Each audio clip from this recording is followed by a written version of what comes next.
You know what? Starting a new business is never as smooth as it looks on social media. We started WISI-Oi with big dreams and a lot of hustle, but with clunky tech, a small budget, and a million lessons to learn.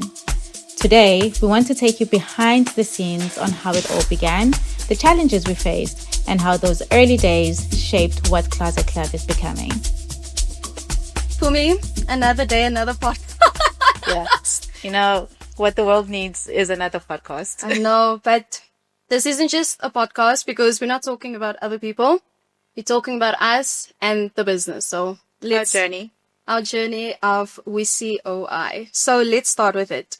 So we've been through a lot building this company, the marketplace basically, and people always see the front of it, the front face, the pretty polished, but we obviously know what goes into it, what has, it's been hectic. There's been chaos, especially with our tech.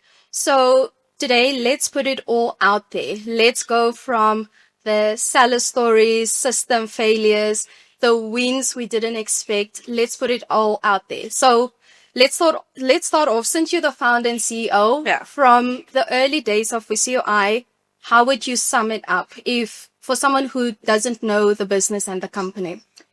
I think let me take it like a tad bit back even before WISI-Oi. So the way, the whole reason I started, I started it because my mom actually used to sell secondhand clothes. Did you know? I remember that. Yeah. Yes, I remember. So she used to sell, secondhand clothes in markets in Joburg, which is called Kwatunusa. Yes. And those, it was winter jackets, and those jackets were basically what funded the groceries and a lot of people, the household expenses. While she worked, she used that as well. So the whole secondhand thrifting thing was always since I was since birth. It was a constant. Correct. I remember in my household as well. Yeah, exactly. Yeah. And then I started working in corporate, in e-commerce, and we had a crazy amount of at an end of season, we had a crazy amount of unsold stock. Yeah. And it always got stuck to me. It's where do all these clothes go?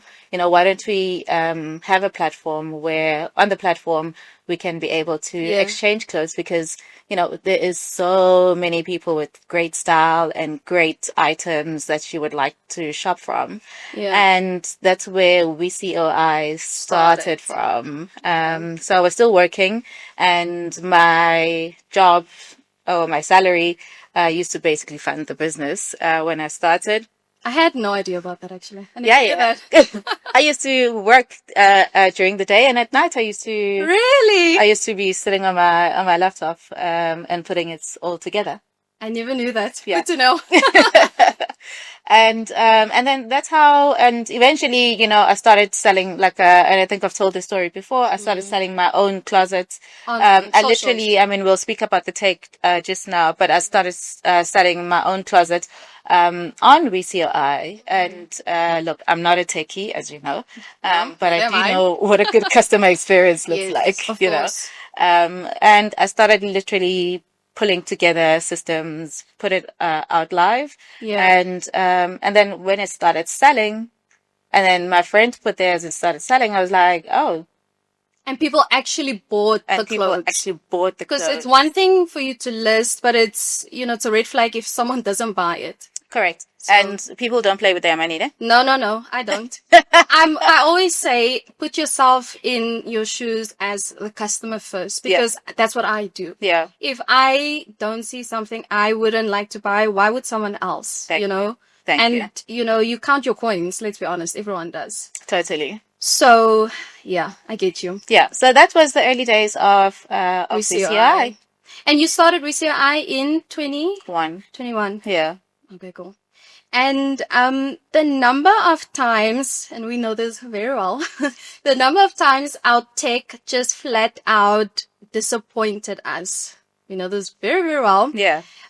We had to basically scramble to make it work. Days when it really didn't pull through and it really didn't want to work.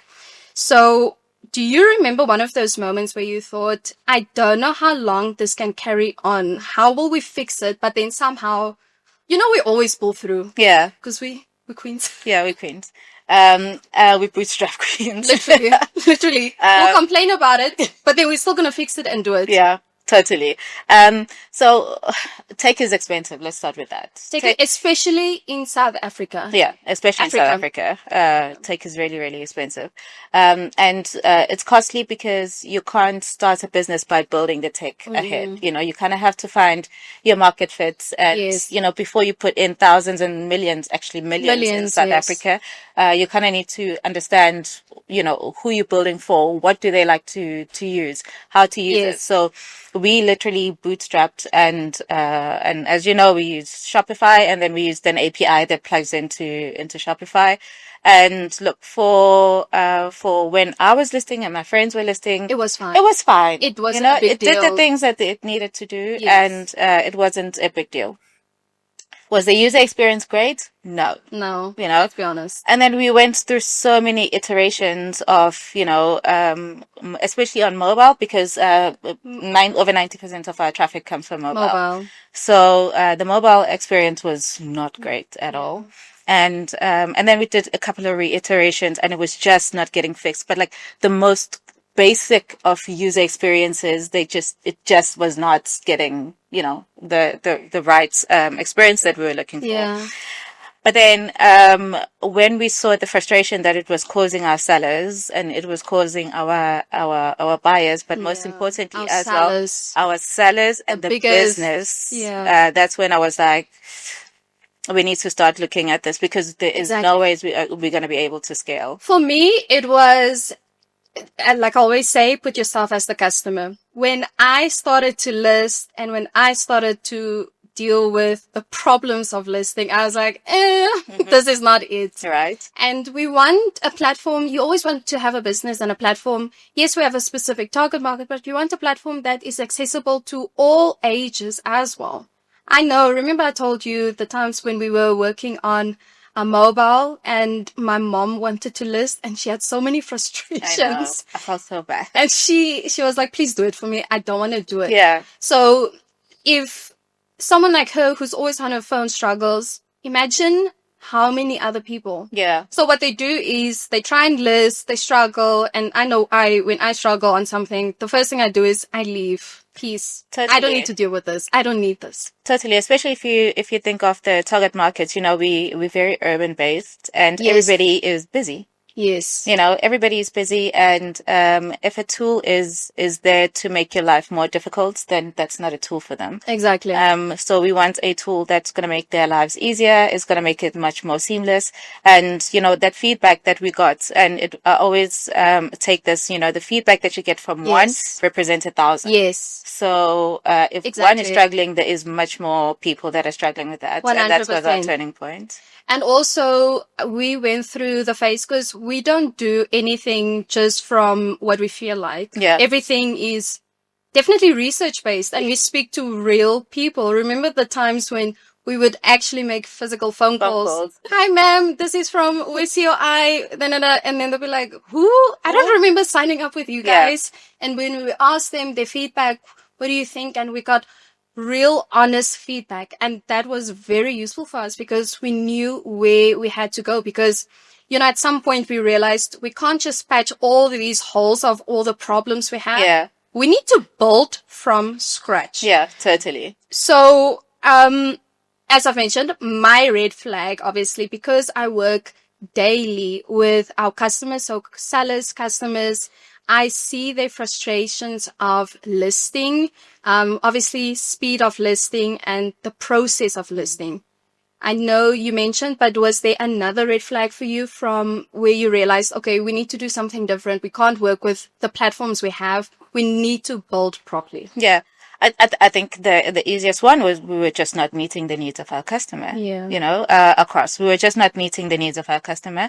And then, if you build and it doesn't meet the need of the customer, who are you building it for? And for as long as we're building for like nobody, that business cannot grow, So that was and we've got, I mean, as you know, we have so much ambition as to what we want to do within the circular fashion space. And it was just not working. And that's when I was like, we need to change. The second thing we needed to change was the name. WISI-Oi. Yeah. How many people have gotten that wrong? We needed to change the name because even my friends were like, Konje, what is the name of the, what? I know. That was even like, some of my friends, they're so polite. They don't want to offend you. Correct. Because it's your business and your company and where you work, and you're obviously so passionate about it.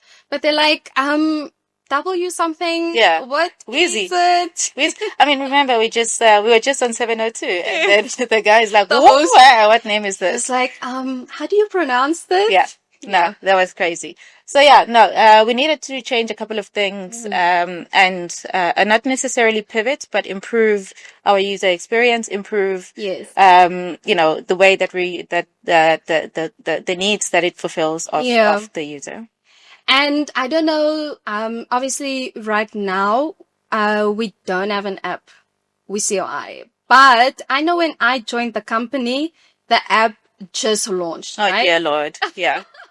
Yeah. Let's quickly go When I into shaved that. my hair. Yes, you literally did. You did. That's when I shaved You my went hair. through a phase, I Yeah, I went remember. through a And I had no idea what was going on, but now I know. Yeah. So, and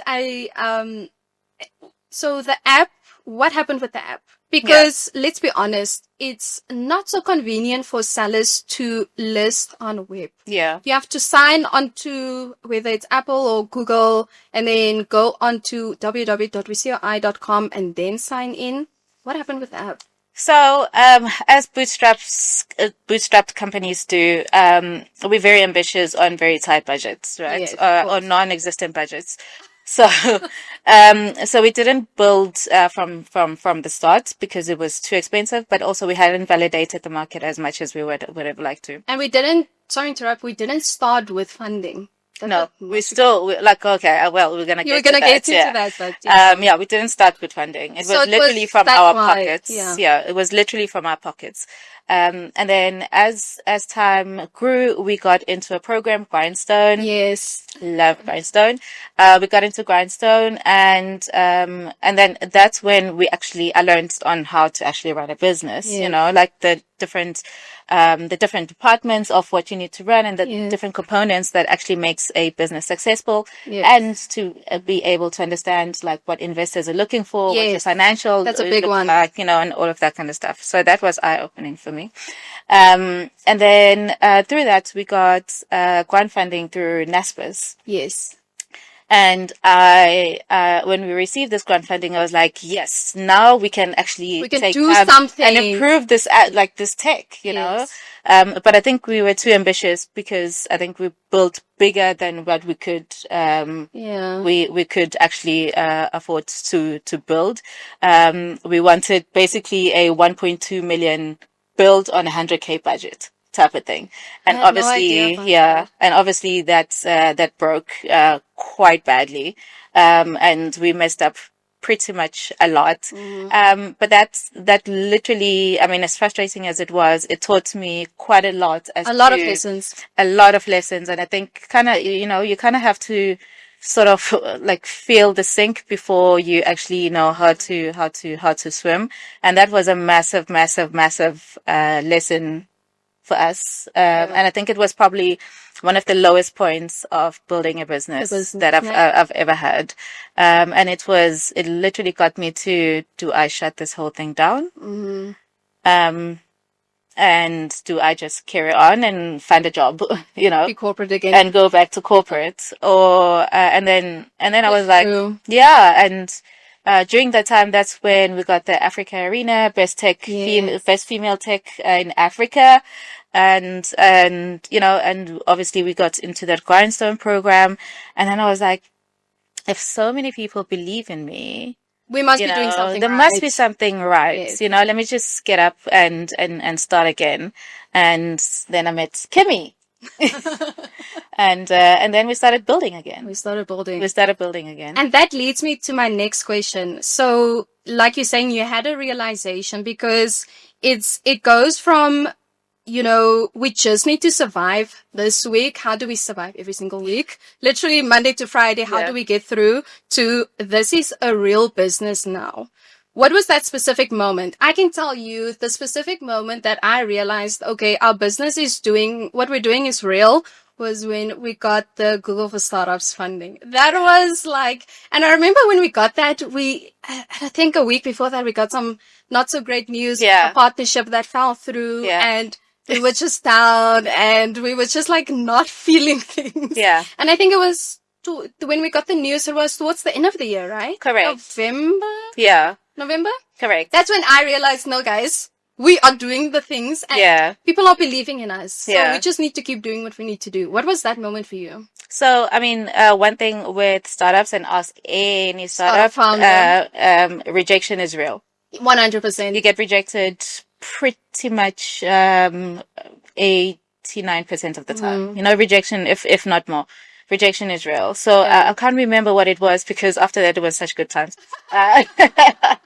But when we got that email that you're part of the Google for Startups program and your first investor is Google, I was just like, money. I was just like, wait, hold on. We're getting money. I was just like, this is a scam. Like, yes, that's always my first. Yes, it's always a scam, because we're so used to scams. Your first reaction is, this can't be real. This can't be real, not me. Like, everyone just always says no to me, and then you're just like, no, I must be dreaming. Like, let me walk around, get off my, and then you go back, and then you almost always like verify the email address to see is it real. And I check them on LinkedIn as well. And then they called me, and they're like, hey, we need you to come in tomorrow. Yes. And we're doing a press release tomorrow. And it was just like, and it was African Tech Week, I remember. And then, we went, and then we got there, and it was this huge event, and Google, and I saw,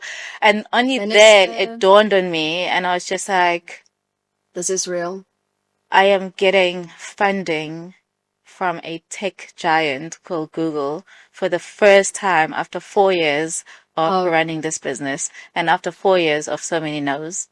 And also, one of my favorite memories always as a startup, I know we're a startup, but you get startups in terms of the size of the team, especially remember when we went to the Google Bootcamp? Yeah. People were so surprised that we're running this with how small our team is. Correct. Yeah. I don't know how we're doing it. Yeah. But we're doing the thing. We're doing it. That's one of my favorite memories. People always like, they're so bigger. It's just us. It's not a startup of 50. No. It's just us. It's just us and all our tools that we have. But 100%. It literally, and you kind of have to find a way on how you're not going to have all the resources available. So what we do really, really well is finding how to put this whole thing together. Because I think people assume that a tech company, you need this dev agency who's gonna put this entire tech, but there's actually I've learned that there's so many tools for so many problems that you 100%. have, and you can actually bring those tools to be able to address that whatever problem that you have. And it's we didn't always get it right. And we learned the lessons, and we got the feedback, and now we are doing some really cool stuff to come. And also, we have some people don't realize, but we have people behind the scenes that are there to support us, mentor us, who, give their input into the direction and, of what we should do, what will work, what they think won't work. So, I feel like we're not just, sucking our thumbs here. No, because we you don't see it on an operational point of view, but we've got like a really big, gigantic advisory behind us, and who support us, and that really, really helps to shape the business. And I think that is what is going to be changing, what we're going to be doing in September. Yes. Okay, cool. Thank you. Cool. Thank you so much. And let's keep on chatting. And there is there is a huge name change that we are going to be doing. Yes. And should we talk about this now, or maybe in the next episode? The next episode. Should we keep it for the next episode? Yeah. Cool. Definitely. Thank you, Kimmy. Bye. Ciao.